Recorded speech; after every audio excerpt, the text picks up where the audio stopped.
Hi hello అందరికీ నమస్కారం. Welcome back to my channel vibe and shine by Sindhu. ఈరోజు మీరు ఈ వీడియోలో చూడబోయేది వచ్చి పన్నీర్ రెసిపీ అండి. Single pot recipe, simple and easy వేలో ఎలా చేసుకోవచ్చో మనం ఈ వీడియోలో చూద్దామండి. ఇది క్విక్గా అయిపోయే రెసిపీ అండి. ఒకసారి మీరు తప్పకుండా ట్రై చేయండి, చాలా టేస్టీగా ఉంటుంది. నేను తీసుకుంది 200 గ్రామ్స్ పన్నీర్. అండ్ పన్నీర్ని ఒక్కసారి మనం ఫ్రెష్ వాటర్తో ఒకసారి కడుక్కోవాలండి. కడుక్కున్న తర్వాత దాని క్యూబ్స్ కింద కట్ చేసి దానికి ఫస్ట్ మ్యారినేషన్ చేసుకొని పక్కన పెట్టుకోవాలి ఒక హాఫ్ అన్ అవర్. అందులో అల్లం వెల్లుల్లి పేస్ట్, సాల్ట్, కారం, గరం మసాలా కొద్దిగా, ఆ పన్నీర్కి తగినంత ఇక్కడ మనం మసాలాస్ అన్నీ కూడా యాడ్ చేసుకున్నామండి. కర్డ్, ఇక్కడ నాకు లెమన్ కూడా స్క్వీజ్ చేశానండి, ఆ క్లిప్పింగ్ మిస్ అయ్యింది. హాఫ్ లెమన్ ఖచ్చితంగా స్క్వీజ్ చేయాలండి పన్నీర్ ముక్కలకి, ఆ టేస్ట్ చాలా బాగుంటుంది పన్నీర్కి పట్టి.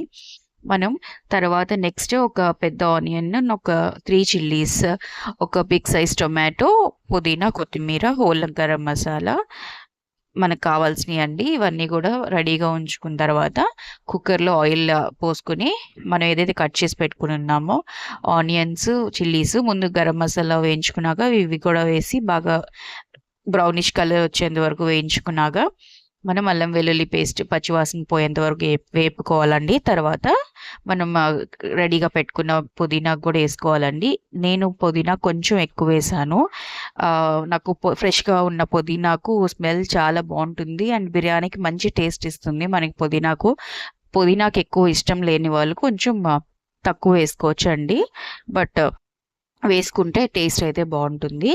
ఆ పుదీనాకు కూడా కొంచెం వేపుకున్న తర్వాత ఏదైతే మ్యారినేషన్ చేసి పెట్టుకున్నామో ఆ పన్నీర్ అంతా కూడా దాంట్లో వేసుకుని, ఇంకా లెఫ్ట్ ఓవర్ దాంట్లో కర్డ్ అంతా కూడా దానికి బౌల్కి ఉంటుంది అండి, దాంట్లో కొంచెం వాటర్ వేసుకుని అది కూడా ఆ పన్నీర్ ఏదైతే కుక్కర్లో మనం వేసామో ఆ వాటర్ కొంచెం వేసి ఆ పన్నీర్ అంతా కూడా కొంచెం ఉడకనివ్వాలండి. అది అయినాక మనం గరం మసాలా, హోమ్ మేడ్ గరం మసాలా అండి ఇది, దాంట్లో అన్ని స్పైసెస్ యాడ్ చేసి ఉన్నాయి ఆల్రెడీ.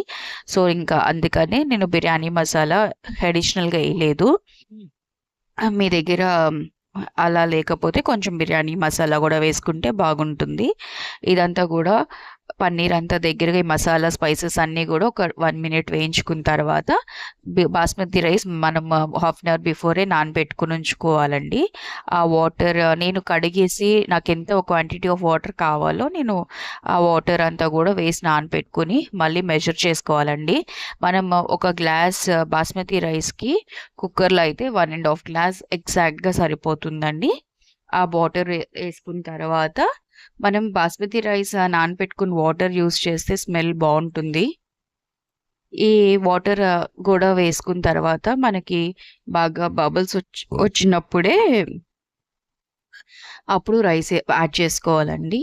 వేసుకుని ఈ టైంలో మనం ఒకసారి మిక్స్ చేసుకున్న తర్వాత ఏమైతే మనకి స్పైసెస్ ఏమన్నా అంటే సాల్ట్, ఇంకొంచెం స్పైస్ లెవెల్ ఎక్కువ తిన్నోళ్ళకి కారం కానీ ఏమైనా తక్కువ అనిపిస్తే ఈ టైంలో మనం ఒకసారి వేసేసుకోవాలండి. ఫైనల్గా లిడ్ క్లోజ్ చేసుకుని మనం మూత పెట్టేసుకుని ఒక్క విజిల్కి పెట్టాలండి. మీడియం టు హై ఫ్లేమ్ పెట్టుకోండి. ఒక విజిల్ అయిపోయిన వెంటనే ఆపేసి ఒక 15 మినిట్స్ అలాగే వదిలేయండి. మొత్తం ఆవిరంతా రిలీజ్ అయ్యే వరకు కుక్కర్ లిడ్ ఓపెన్ చేయకండి. ఇప్పుడు లిడ్ ఓపెన్ చేస్తే మనకి ఎంతో టేస్టీ అయిన పన్నీర్ బిర్యానీ రెడీ అయిపోతుంది. మీరు చూడొచ్చు, ఇది పొడి పొడిలాడుతూ మంచిగా వచ్చింది. ఆ టెక్స్చర్ అంతా కూడా నేను తీస్తున్నప్పుడు మీకు అర్థమవుతుంది కదా బిర్యానీ ఎంత ఇదిగా ఉందో. పొర పొరగా ముద్దగా రాకుండా నీట్గా వస్తుందండి ఇలాగా. మీరు తప్పకుండా ట్రై చేయండి. చేసి నాకు కమెంట్ చేయండి బిర్యానీ టేస్ట్ ఎలా ఉందో.